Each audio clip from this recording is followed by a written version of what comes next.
नमस्कार मित्रों, मैं आचार्य प्रमोद उपाध्याय विदेश से जुड़े हुए इस विशेष कार्यक्रम में आप सभी का हार्दिक स्वागत करता हूं। मित्रों, आप सभी के साथ आज चर्चा करूंगा कि यदि आप विदेश जाना चाहते हैं और लगातार प्रयास करने के बाद भी आप सफल नहीं हो पा रहे हैं तो आखिर इसका कारण क्या है और इसका निवारण भी क्या है, जिससे कि आप सकुशल और जल्दी अपने उस मुकाम को हासिल कर सके या फिर जो विदेश यात्रा की लगातार कोशिश आपकी आसानी से आप विदेश पहुंच जाएं और आप अपने मंजिल को प्राप्त करने में कामयाब हो सके। मित्रों, सबसे पहले विदेश यात्रा के बारे में जानना है तो जन्म कुंडली में दो तीन चीजों का ध्यान रखना अत्यंत आवश्यक है। सबसे पहले तृतीय भाव, अष्टम, नवम और द्वादश भाव, इन भावों के बारे में जानना और इनके जो स्वामी ग्रह है यानी इन भावों के जो मालिक हैं वह किस परिस्थिति में है, इस बात को जान लेना अत्यंत आवश्यक है। इन ग्रहों को ठीक कर लेना, अगर आपने ठीक कर लिया तो निश्चित तौर पर समय से पूर्व ही आप विदेश जाएंगे और वहां जाकर अपने मनोकामनाओं को सिद्ध करने में कामयाब होंगे।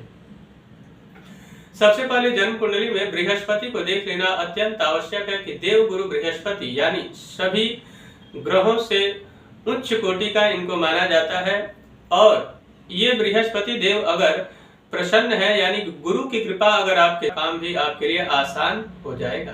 तो देव गुरु बृहस्पति फाइनेंस के कारक भी माने जाते हैं और उनकी अगर कृपा हो जाए तो कुछ भी असंभव नहीं है। तो बृहस्पति के कंडीशन को देख लीजिए, उसके अंश को देख लीजिए और वह किस घर में है। कहीं शनि के घर में तो नहीं है, क्योंकि कर्क राशि में बृहस्पति उच्च के हो जाते हैं, मकर राशि में नीच कर, यानी कि शनि के घर में अगर बृहस्पति मकर या कुंभ राशि में तो नहीं है। यदि धनु, मीन या फिर कर्क राशि में बृहस्पति है तो निश्चित तौर पर आपके विदेश यात्रा में बहुत मददगार सिद्ध होंगे।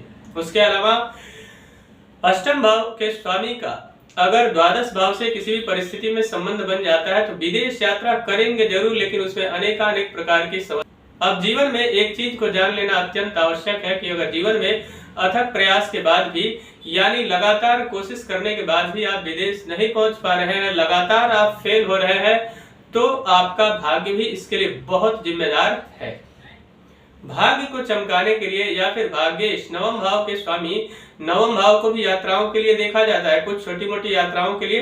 तो नवम भाव के स्वामी यदि द्वादश भाव से कनेक्टेड है, संबंध बनाते हैं, तो द्वादश भाव को विदेश और लंबी यात्राओं के लिए देखा जाता है।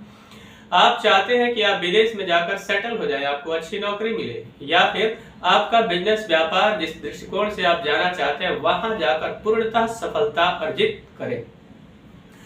नवम भाव का स्वामी भी यदि द्वादश भाव से संबंध बनाता है, इसका अर्थ यह है कि द्वादश भाव में बैठ जाना, द्वादश भाव से संबंध बनाता है तो निश्चित तौर पर आप विदेश जाएंगे। तृतीय भाव जो कि आपको मौके देता है, बहुत सारे आपको एक्टिव मोड पर रखता है, बहुत सारी अपॉर्चुनिटी आपके जीवन में डेवलप करता है।